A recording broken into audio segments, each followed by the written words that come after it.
Amici e amiche appassionate d'arte, un caro saluto.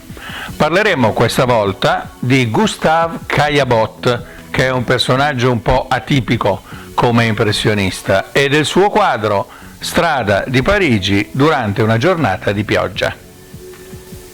Gustave Caillebotte nasce nell'agosto del 1848. Il padre, Martial, è un ricco commerciante di tessuti e arriva a diventare giudice a Parigi, giudice del commercio. Quindi una posizione molto ambita che permette alla sua famiglia, quindi a Gustave e ai suoi due fratelli, di vivere agiatamente per tutta la vita. In pratica, Gustave Caillebotte non ha mai avuto problemi di denaro. Il sogno di Gustave era quello di diventare avvocato e non pittore. E quindi, appena finite, diciamo così, le scuole dell'obbligo, lui intraprende la via della legge e del diritto, diventando in poco tempo avvocato.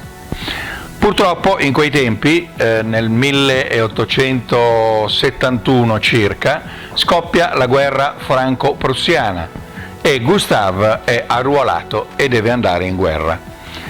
Sarà più fortunato del suo collega pittore Basile, che in guerra morì. Lui ritornò dalla guerra e, visto che non aveva alcun problema, si dedicò alle sue passioni. Ebbe la passione per la filatelia, per i francobolli, e diventò un grande filatelico. Gli venne la passione per il giardinaggio e diventò un grande botanico. Ebbe la passione per l'ingegneria navale e, oltre ad essere un bravo canottiere, perché come sport lui faceva canottaggio, diventò un ingegnere navale e svolse anche l'attività di navigazione da diporto. In pratica, ogni cosa che si metteva in testa, Gustave Caillebotte la faceva al meglio. Dobbiamo dire che, pur raggiungendo livelli da professionista, per lui era diletto, perché non lo faceva per denaro, visto che ne aveva a iosa. Nel 1872 Gustave Caillebotte intraprese un viaggio in Italia con il padre, un po' per dimenticare le brutture della guerra e un po' per divertirsi. E qui fece un incontro, diremmo, fatale. Incontrò la pittura di Giuseppe De Nittis. Giuseppe De Nittis era un celebre pittore napoletano con uno stile molto particolare e personale che impressionò Gustave Caillebotte. Da quel momento Gustave Caillebotte abbandonò tutte le altre passioni e volle dedicarsi alla pittura. Detto fatto, per uno come lui, cosa manca? Prende il più insigne maestro d'accademia, Léon Bonnat, e da lui si fa dare lezioni di pittura. Sia l'entusiasmo che la curiosità che infiammava Gustave Caillebotte fanno sì che in breve tempo fosse autonomo dalle lezioni di Léon Bonnat e strinse amicizia con altri pittori. De Nittis stesso, che anche lui era abbiente, si spostò a Parigi, e con un altro ultra ricco, Degas. Questo terzetto di facoltosi pittori animava l'uno l'altro e si appassionarono sia alla fotografia che alla pittura, e iniziò per Caillebotte questa passione pittorica. I tre ricchi, chiamiamoli così, si ritrovarono al Café Gerbois, dove però c'erano anche altri pittori, e più precisamente Manet, Monet, Pissarro, quelli che dopo saranno chiamati gli impressionisti. Ed è proprio grazie a questo incontro, possiamo dire, che l'impressionismo ebbe quella spinta, quella propulsione che altrimenti probabilmente non avrebbe avuto, grazie ad altri aspetti di Gustave Caillebotte. A Gustave Caillebotte questo gruppo di pittori appassionati sull'impressionismo, su questo nuovo modo di dipingere anti-accademico, piace. Il problema di questo gruppo è che non hanno un quattrino e quindi sono rifiutati e non riescono a vendere quadri. E si ritrovano al caffè, però dipingere senza soldi è un po' difficile. Ci pensa Caillebotte.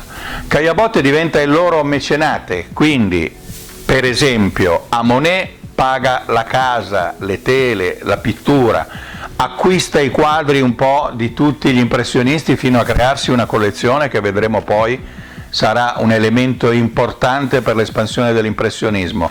In pratica, non avendo problemi di denaro, differenza però degli altri due che se lo sono tenuto, Caillebotte ha finanziato a piene mani gli impressionisti, organizzava le mostre, insomma ci pensava lui, perché si era appassionato a questo gruppo con un ideale così forte. In questo panorama, dove Caillebotte è visto dagli altri come un ricco rampollo, come un collezionista, perché comprava quadri di tutti i membri degli impressionisti, come si colloca la pittura, cioè come dipingeva Gustave Caillebotte? Gustave non dipinge come gli impressionisti. Il quadro è frutto di un'attenta costruzione e progettazione rivelata dai molti disegni preparatori. Ma nemmeno dipinge in modo accademico, le pennellate sono fresche e senza velature, questo per creare il senso di immediatezza dell'immagine. Niente lavoro in plein air, come facevano gli impressionisti, ma in studio. Il taglio dell'immagine è fotografico. Caillebotte vuole descrivere la realtà per quello che è. Confrontando il quadro, infatti, con una foto del 2010, la vista è ancora oggettivamente la stessa. Caillebotte dipinge in modo impersonale. Nei suoi quadri nessuno guarda verso l'osservatore. È come fossero istantanee, realizzate da un uomo invisibile. I soggetti sono quasi sempre uomini e non interagiscono tra loro. Anche la coppia in primo piano, a destra, guarda alla propria destra ma non dialoga. Come dire, non c'è nulla da dire, le cose stanno così. Come in altri suoi quadri, si percepisce in Caillebotte una malinconia di fondo, un interesse per il mondo maschile che sta alla finestra in attesa del futuro incerto. Intorno al 1882 il gruppo degli impressionisti comincia a sfilacciarsi. Piccole gelosie, differenze di vedute fanno in modo che quella spinta propulsiva iniziale non c'era più.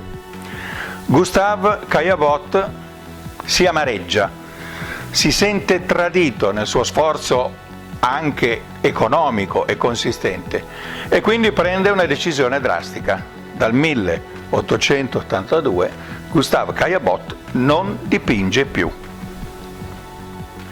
Gustave acquista una proprietà di oltre 1 ettaro vicino alla Senna e si dedica stabilmente al giardinaggio. Non prese più in mano il pennello. Dobbiamo pensare che mentre per altri pittori come Monet o come Renoir, che quando gli prese la paresi alle mani si fece addirittura legare i pennelli alle dita per continuare a dipingere, per Caillebotte questo era fuori da ogni pensiero. Le cose dovevano avvenire nel quadro di una rispettabilità e di un pensiero che lui approvava. A soli 46 anni una congestione polmonare uccide Gustave Caillebotte, che ha lasciato il segno sia come mecenate, collezionista e padre economico degli impressionisti, che come pittore. Come pittore fu scoperto solo molto più tardi, ovviamente, verso il 1950, quando la critica si avvide che Gustave Caillebotte era bravissimo anche come pittore.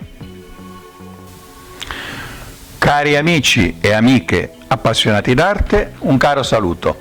E se questi video vi piacciono, ricordatevi di mettere un like o di iscrivervi al canale YouTube di Pitejkon. Alla prossima!